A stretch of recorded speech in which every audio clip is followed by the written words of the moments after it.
It's been nearly a year since a Clark County Sheriff's deputy mistakenly shot and killed an off-duty Vancouver police officer. Donald Sahota died last February. The deputy who shot him, Jonathan Feller, was chasing a robbery suspect, and they ended up at Sahota's home.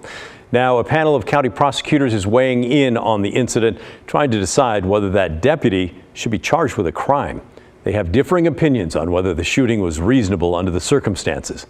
Tim Gordon looked at what they had to say. This person's now running towards the residence there. The night of January 29th, 2022 was a tragic one. An off-duty Vancouver police officer shot and killed at his home by a Clark County deputy. That officer mistaken for a robbery suspect on the run. Shots fired. I saw the flashes.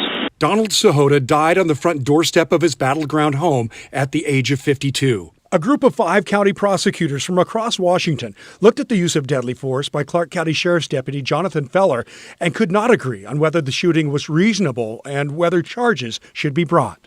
In a letter to Clark County Prosecutor Tony Golick, they wrote, "The panel that reviewed the case was unable to reach consensus as to the reasonableness of Deputy Feller's actions under the circumstances." On that fateful night, sheriff's deputies and police had chased an alleged armed robbery suspect named Julio Segura into a rural area and battleground. Overhead surveillance showed the off-duty Sahota fighting with Segura outside his home. We know the suspect had a knife, and Sahota had his handgun that he dropped after being stabbed in the struggle.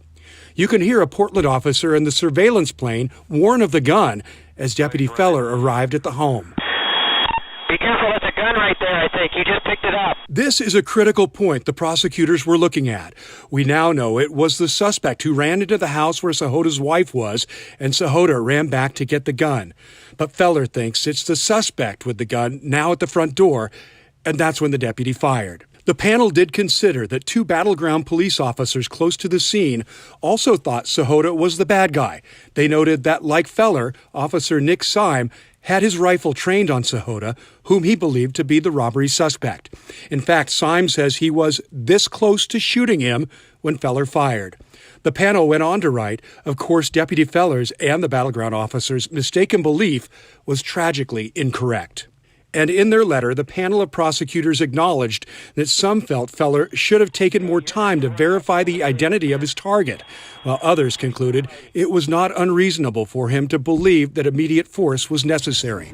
All did agree on one thing, writing, but for the actions of Mr. Segura, Officer Sahota would not have been shot to death on his own doorstep.